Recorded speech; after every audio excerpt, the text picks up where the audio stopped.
Boa tarde, presidenta. Também quero deixar aqui os parabéns ao excelentíssimo deputado Rodrigo Amorim, também a nossa querida Vânia, que sempre nos recebe com um sorriso. Que Deus os abençoe e lhes dê muitos anos de vida. Celebrar aos companheiros e companheiras da saúde, lutadores.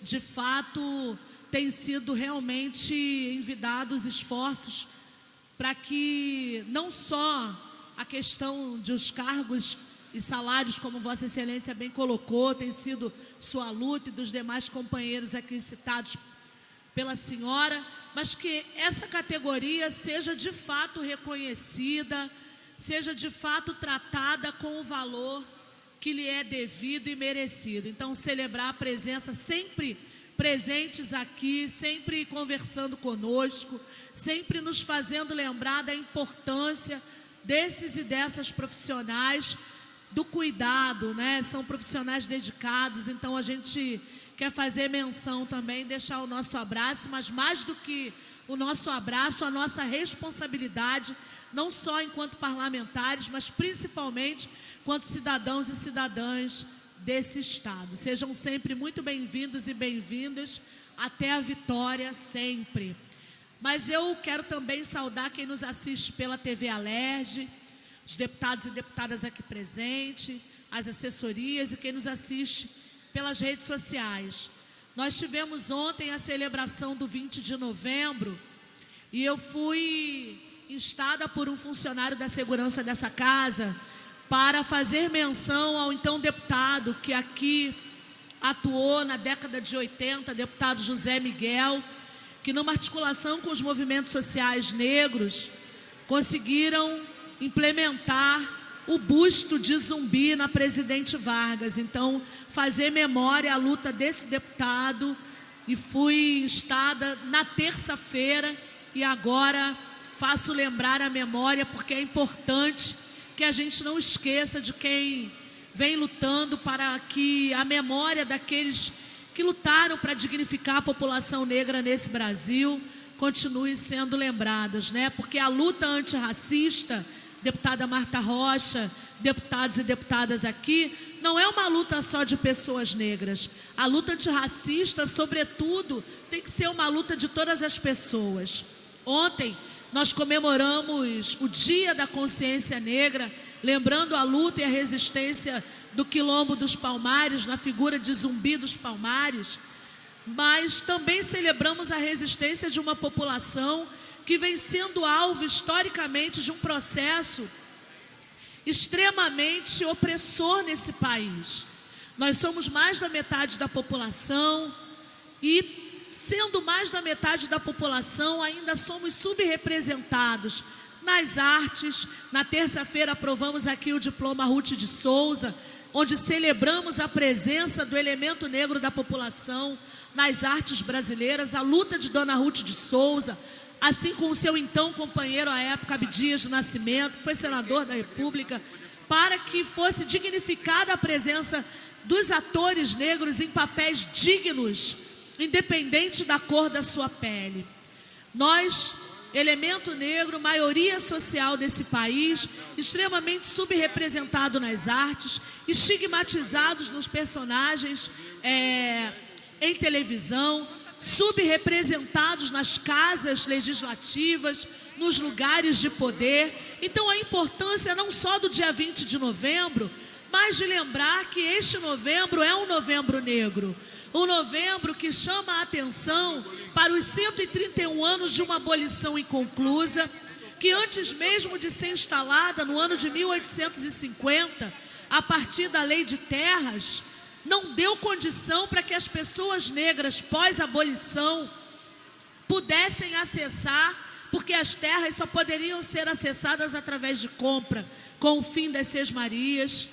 Então, historicamente, nós, população negra nesse país, somos expropriadas, somos colocados num lugar de extrema vulnerabilidade, ocupamos, né, a maior população, a terceira maior população carcerária do mundo. Ou seja, e nós também vivenciamos esta semana, na terça-feira, um episódio lamentável com um deputado federal do PSL vandalizando uma obra do cartunista, chargista Carlos Latuf. Latuf é conhecido por suas charges contundentes. Veja, não foi um ataque só à população negra, foi um ataque às artes, a uma expressão artística, a expressão da dor de uma população. Vandalizar uma obra de arte não vai apagar o extremo da violência da qual é alvo a população negra no Brasil, as mulheres negras. E Vossa Excelência, como presidenta da CPI do feminicídio, sabe muito bem, vimos muito bem, o quanto as mulheres negras são alvo das mais extremas violências. Para além de ter sido presidenta da CPI, Vossa Excelência, enquanto uma delegada de polícia, pôde conviver e observar isso em loco, o quanto a população negra passa por um processo de violação, quanto mais e recorrente.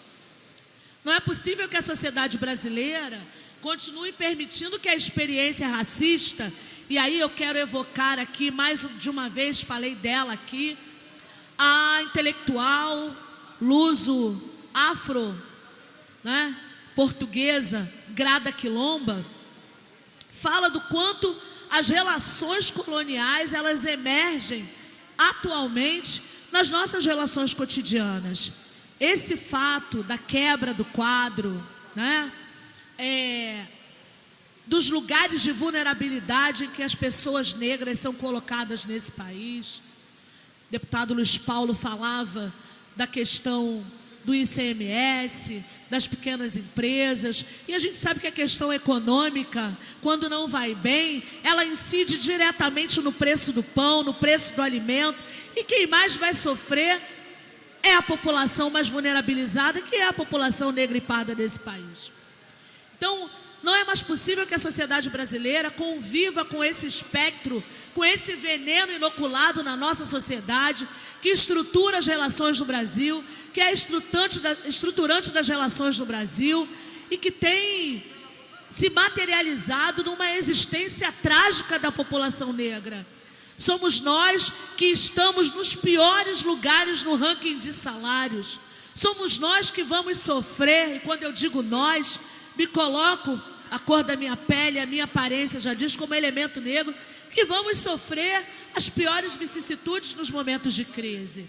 É preciso que haja um esforço de toda a sociedade, de todas as instâncias desse país, para que os efeitos do racismo, fruto dos mais de 300 anos de escravização, de uma população sequestrada, brutalizada em África, alvo das maiores torturas, que ainda continua sendo torturada, como no caso, por exemplo, dos trens da Supervia, porque o que a Supervia faz é tortura com as mais de 620 mil pessoas, na sua maioria negras e periféricas, que utilizam as suas composições.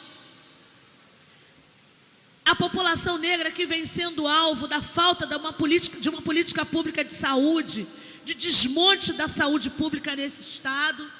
Enfim, não é à toa que protocolamos nessa casa, em conjunto com as deputadas Dani Monteiro e Renata Souza, um projeto de resolução que vem sendo replicado em outras casas legislativas, como a Assembleia Legislativa do Estado de São Paulo, como a Câmara Federal, onde a bancada negra da Câmara Federal protocolou projeto semelhante ao nosso, projeto de resolução que institui uma formação aos profissionais e uma atualização sobre o que é o racismo institucional, que produz essa série de aviltamentos a pessoas negras no Brasil.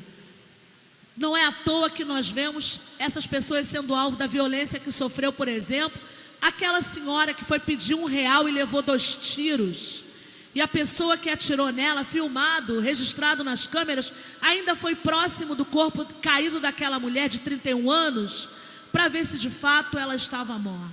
Então, são esses pequenos racismos cotidianos, essas relações coloniais que amarram adolescente em poste, que faz com que as pessoas deem bebidas envenenadas para a população de rua, em sua maioria negra e parda, que trate, por exemplo, os usuários de crack como criminosos e não dependentes químicos e vítimas de uma situação de extremo abandono e omissão do Estado.